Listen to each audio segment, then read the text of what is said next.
Buenas a todos y bienvenidos. Hoy toca un repaso que es oro puro para la EBAU, los bloques 1 y 2 de Historia de España. Vamos a sumergirnos en los mismísimos cimientos de la península ibérica. Un viaje que empieza con los primeros homínidos y nos deja justo en la antesala de la unificación de los reyes católicos. Venga, vamos al lío. Y todo empieza con esta pregunta, que es la clave de todo. ¿Cómo se forjó la península ibérica? Parece sencillo, pero la respuesta es una historia increíble. En los próximos minutos vamos a intentar desenredar esa madeja de pueblos, de conquistas, de culturas que chocan y se mezclan y que al final dan forma a lo que tenemos hoy. A ver, para que nos hagamos una idea de la escala de la que estamos hablando, solo hay que echarle un vistazo a esta cronología. Es que hablamos de más de 1.000.000 de años de historia, desde que los primeros humanos andaban por Atapuerca hasta ese complejo puzzle que era la península en el siglo XV. Queda claro que las raíces de este lugar son profundísimas. Vale, y para no volvernos locos con tanto siglo, aquí tenemos el plan de ataque. Lo hemos organizado todo en 5 grandes bloques. Así, vamos paso a paso, viendo cómo encaja cada pieza de este puzzle, que es la historia de la península. Primero, la prehistoria hasta Roma. Luego, el legado romano y visigodo. Nos meteremos en el esplendor de Al-Ándalus. Después, la reconquista y los reinos cristianos. Y terminaremos con los 2 grandes modelos, Castilla y Aragón. Pues venga, empezamos por el principio de todo. Por los primerísimos habitantes. Vamos a ver cómo se pusieron los cimientos de la sociedad y la cultura en la península muchísimo antes de que a nadie se le ocurriera llamarla Hispania. Y aquí, ojo, porque estamos ante uno de los cambios más bestias de toda la historia de la humanidad.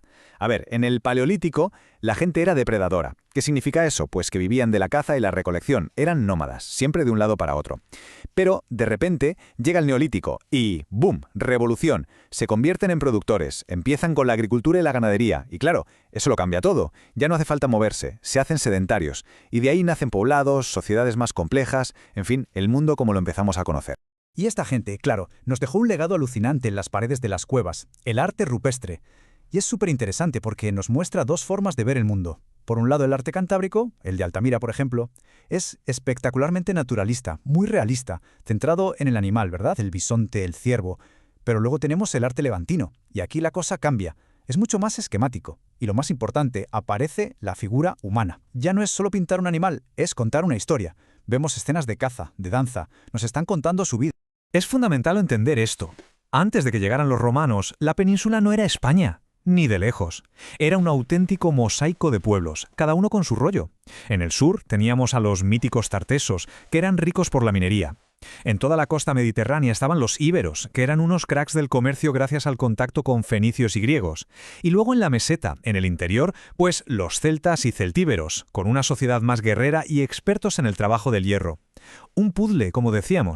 Bueno, pues ahora llega el momento en que alguien intenta montar este puzzle. Vamos a ver cómo ese mosaico de pueblos empieza poco a poco a unificarse. Y los primeros en intentarlo en serio fueron una auténtica superpotencia, Roma. Y después de ellos, sus herederos, los visigodos. Es aquí, en esta etapa, donde de verdad se empiezan a poner los cimientos de una identidad compartida.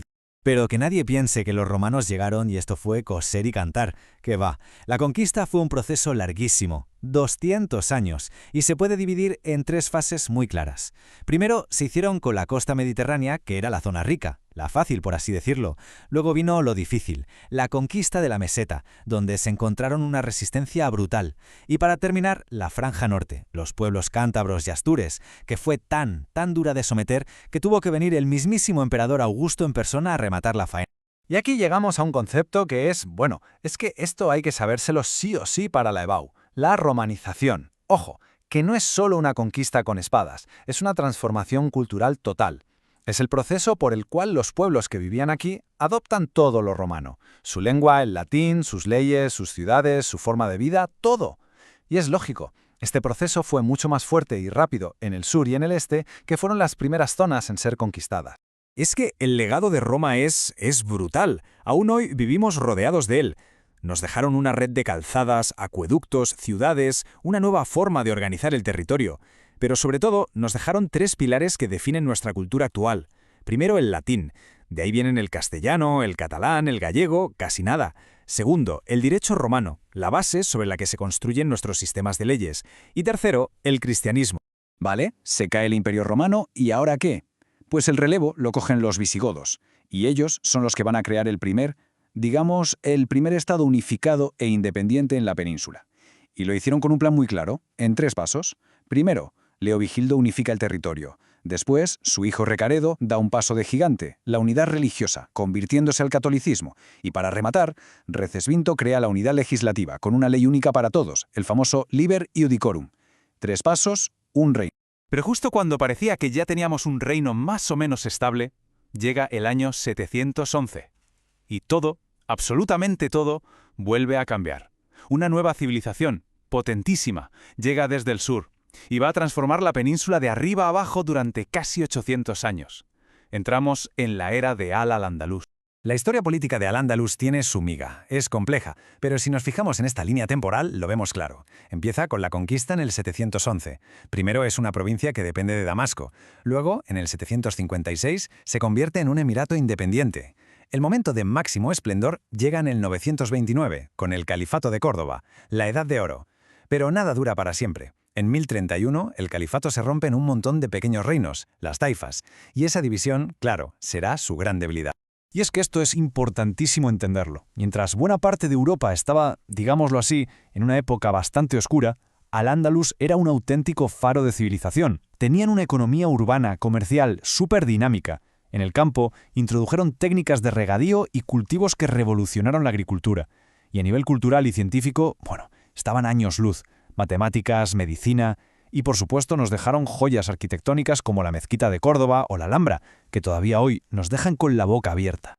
Claro, mientras todo este esplendor de Al-Ándalus ocurría en el sur, ¿qué pasaba en el norte? Pues allí arriba, en las montañas, unos pequeños núcleos cristianos habían logrado resistir. Y ahora vamos a ver cómo esa pequeña resistencia inicial se va a convertir en un proceso lentísimo pero imparable de expansión hacia el sur. Un proceso que conocemos como la Reconquista. La Reconquista es un proceso larguísimo, 7 siglos. Para entenderlo mejor, lo dividimos en 4 grandes etapas.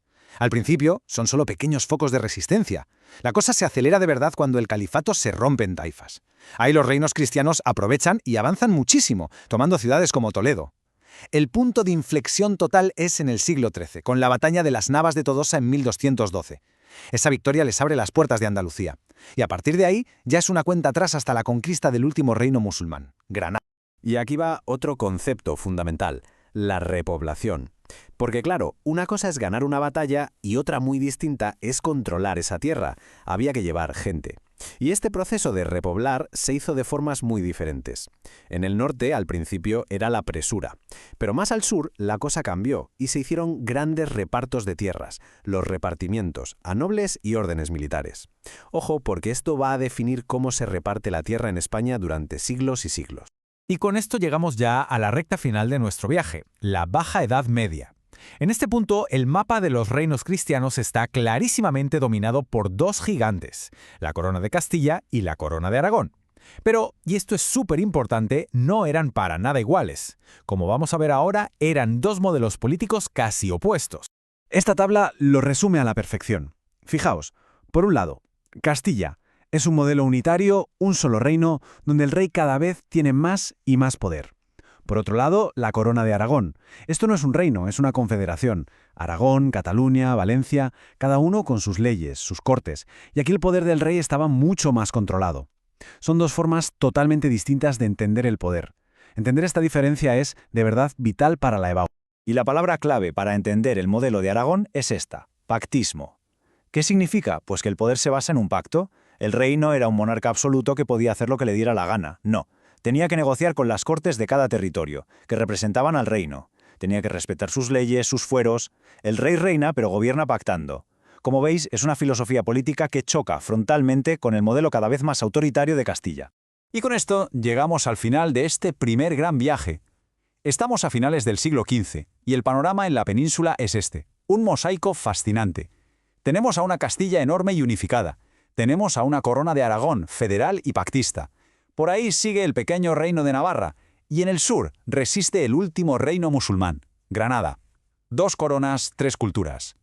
La gran pregunta, la que nos abre la puerta al siguiente tema de la EBAU, es evidente. ¿Qué o quién va a ser capaz de unir todas estas piezas?